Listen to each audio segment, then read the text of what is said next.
graduates who are thinking about starting a practice cold, first of all, if that's your passion, absolutely go for it. Do it right away. There's never going to be a better time than when you are right out of school.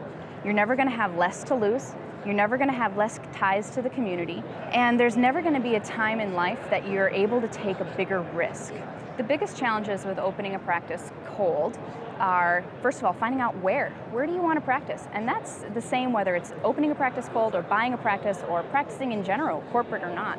So where is a huge one. And then how do you finance it? And that's the same with opening a practice cold or purchasing a practice.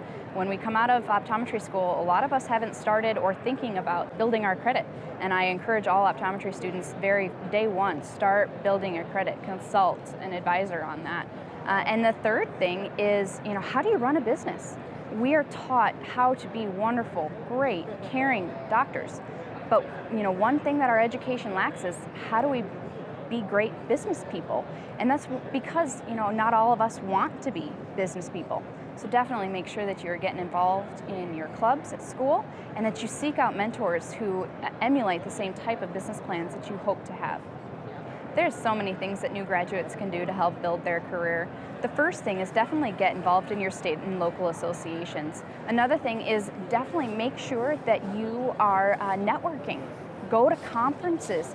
Make it known what you're looking for in your career. And then the third thing is know what you want.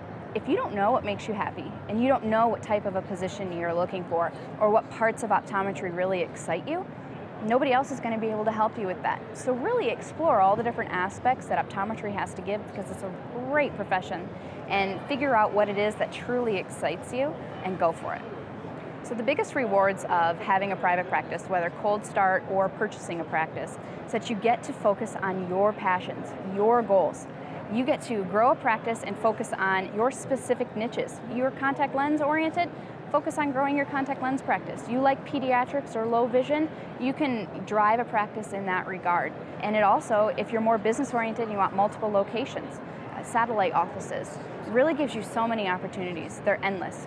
The reason why I personally have loved private practice is it allows me to be at conferences like this. It allows me the opportunity to have flexibility in my schedule to present to private practice clubs all across the United States, and at the same time know that my practice and my livelihood are still being taken care of at home. The best way to grow your practice, measuring it and maintaining it, is to practice by numbers. I definitely recommend that any new graduate sign up for the MBA, Management and Business Academy. They have some amazing statistics that they teach you one by one how to track and measure. Some of the important ones are, average gross per patient. How much money are you bringing in per patient? And if this is low, how do you improve it? Another important one is how many dollars are you spending per staff member? If this number is high, that allows you to know that you need more staff in. If this is low and your staff saying they're overworked, it allows you to be able to mathematically say, no, you're not. Let's figure out more efficient ways that we can do some things around the office. So running your practice by the numbers is really the best way that you can grow, because if you don't track something, you can't really focus on improving it. People know numbers, and when you can show them on a chart that they're doing better, they'll buy into it. If your staff doesn't buy into the reasons why you're doing things, then you're never going to get anywhere. At my office, we have an open book policy, so my staff knows how much money we bring in. They know how much we pay in rent. I monitor over all of it, but they know how much is going out in bills because they see how much is coming in revenue. And I feel like that's very important, because if they're just sitting at the front desk swiping the credit cards and seeing all this money coming in, and they're thinking in their heads, wow, Dr. O'Brien's really raking it in, well, at the same time, they're not seeing how much money is going out, why would they be inspired to work harder? Staff is the number one pain and the number one priority in a practice. You have to make sure that you treat your staff like you would treat your family. And that's our number one goal in my office, is to make sure that every patient leaves feeling like a member of our family. And if you don't treat your team that way, then you can't really expect your staff to treat your patients that way. And another thing that I do in my office to make sure that my team is all on the same page is we have regular meetings. And at the same time, we also have a team bonus. So we don't have spiffs or individual goals, for a technician to sell a certain number of Optomet photos or an optician to sell a certain number of second pair sales. We have one goal that the group needs to achieve.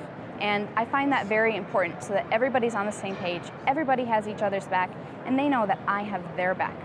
You know, another thing that's very important to make sure that you've got a great team is to have an open door policy, to make sure that they know that they can come and talk to you about any problem that they might have or any great idea that they might have, and that they're not going to be thought of negatively for that, and that you're always looking for ways to improve the practice, and that you want their help to do that. I think the difference between a job and a career is simple. It's passion. When you have a career, it's something that you think about ways to improve and perfect and grow, not based on money, but because you care. I'm always thinking about ways that I can add value to my patients, that I can add value to my team, and that I can add value back to the profession of optometry.